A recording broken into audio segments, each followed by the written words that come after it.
What's up, podcast peeps? Tough night for you, boy. Red, Rock, and Blue Celebrity, Sorta Celebrity softball game, the ninth annual edition.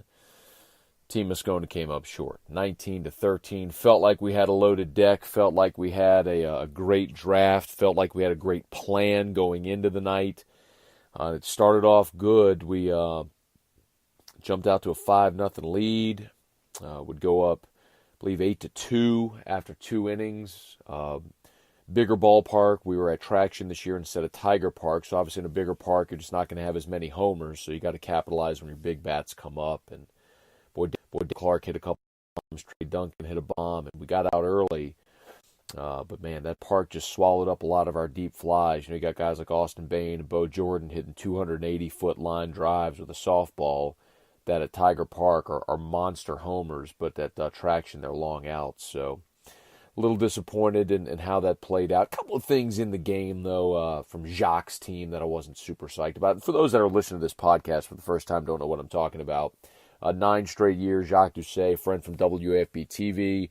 He's put on this celebrity softball game in Baton Rouge, raising money for Louisiana military charities. He and I have been the captains of the team. This year we even just changed it to Team Doucet against Team Moscona. He's been the red team, I've been the blue team.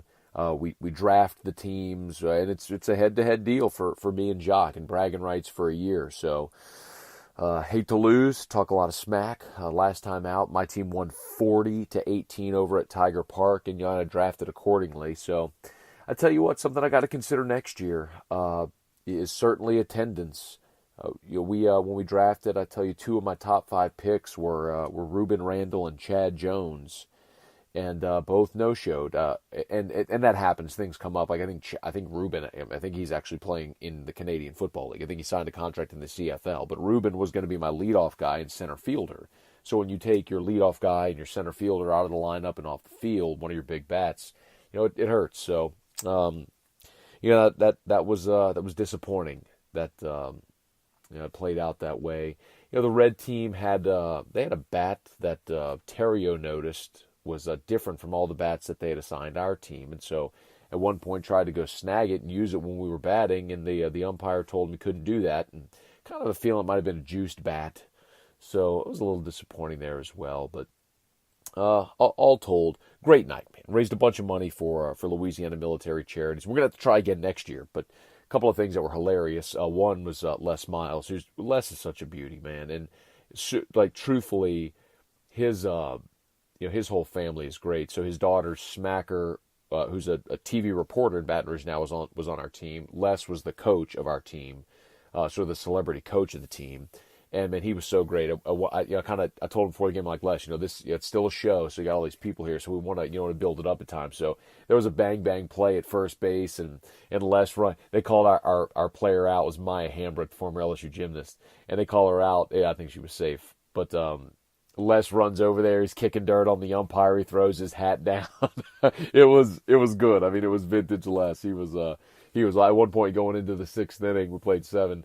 I told Les, I said, Les, we need a pep talk. I said, we got to get 3 runs in this inning for a tie. 4 to take the lead. We need a pep talk. So he gathers everybody around and he says, hey, look, now listen, you got to fight for your teammate now, and we need 3. We need 3 for a tie, and then, obviously plus 1 more.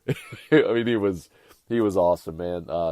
Les was awesome, and the other thing tonight that was so cool was Derrius Guice, and anyone who's listened to my radio show or anything like that, the affinity I have for Derrius as a guy who I saw play at Catholic and then obviously at LSU as well, and excited for a shot in the NFL. But Derrius, it's funny. Last night yesterday I did a podcast about the impact that Johnny Damon had on my career in 1999. Go back and listen to it if you missed it. But the long and the short of it is, taking time for small gestures 20 years ago will be remembered. And Derrius Guice, after this game tonight, he stood on the pitcher's mound for an hour and a half, from about 8 to 9:30, and signed every autograph and took every picture from anybody who came up and asked. And you think of that, and you recognize, man, every one of those people is gonna remember that. every one of those people are going to remember standing there and watching Derrius Guice stand there for an hour and a half to sign their helmet or their shirt or take that selfie or whatever it was. And they're all going to go tell 5, 10, 15, 20 people that story. And that's how stories like that start to define your legacy and who you are. And it was so cool to see, man. It's, especially, I took a picture of the crowd around him. I tweeted, if you want to go look at it on Twitter, at Matt Moscona. But, it's one of those things where, I told him after, I was like, man, keep doing you, because like what you did tonight, people notice that. And that's, people are proud of you, man. And he's doing great work, man. And I was very happy to see him do what he did. Just he's a guy who's come from the toughest beginnings, that's come through it and is better. And it was awesome to see, man. It was great to see Derrius tonight. Now the other part of the game, I mentioned that play at first base. The other funny thing, by the way, is that the trophy got flattened. So the trophy is a beautiful, kind of cup trophy on a big base. And I don't know what happened, but Terrio sent me a picture about an hour ago.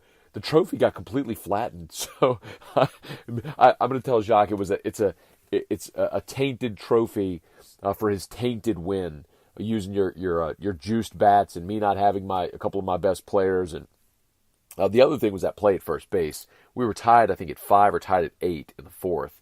And it was 2 on. It was a ground ball. They misplayed it. Maya Hambrick was running to first. I think she beat it out. It would have been bases loaded for Blair Barbier. And that would have been our chance to take a lead. And instead they called her out at first. That's when Les ran over there and started kicking dirt on the ump. But I was pretty sure she was safe. I asked her, I said, Maya, were you safe? She said, yeah, I was safe. So, but if only we had instant replay. Nonetheless, I'm bemoaning. I'm hurting tonight, y'all. I'm bemoaning the loss of this celebrity softball game. But you know what? Just means next year we'll have to come back. We'll have to do better. But in all seriousness, though, a very sincere thanks to Jacques Doucet, because, man, that guy, he works so hard to put these events together. Jacques doesn't have a staff or anything like that. He doesn't have people that he pays that work for this charity. So, man, when you see all the sponsors he gets, and you see the shirts, the jerseys that are made, the band that comes out and plays, Parish County Line and Sarah Collins were out there tonight.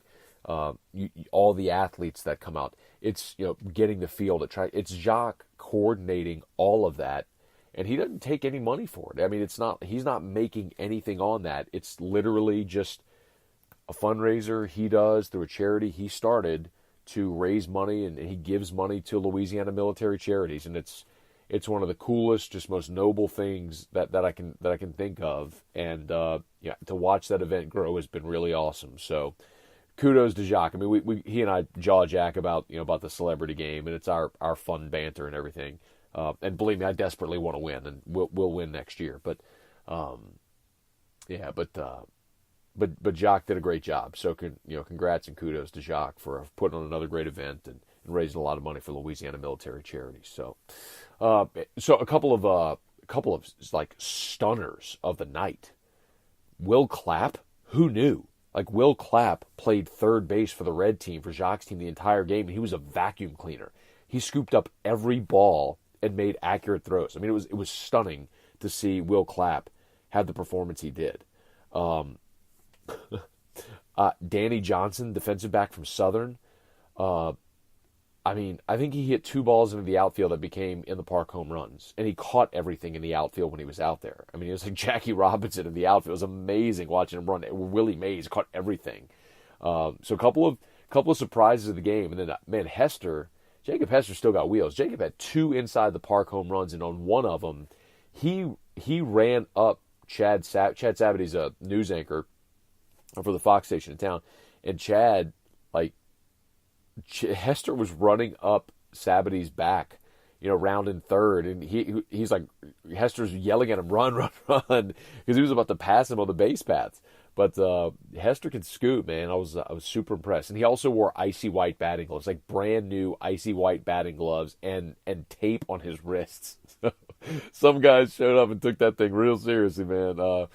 But it was a good time. So again, kudos to Jacques on another great event. Too bad that the Team Moscona came up a little short tonight. But next year we'll see. Next year we'll get a temp fence in on that big field, or we'll be back at Tiger Park and we'll start hitting bombs again. And we'll put up 40. It's just unconventional to see a 19-13 score. We'll get our team there. We'll show up in a big way and have a great day. Thanks for listening. I'll pass it on.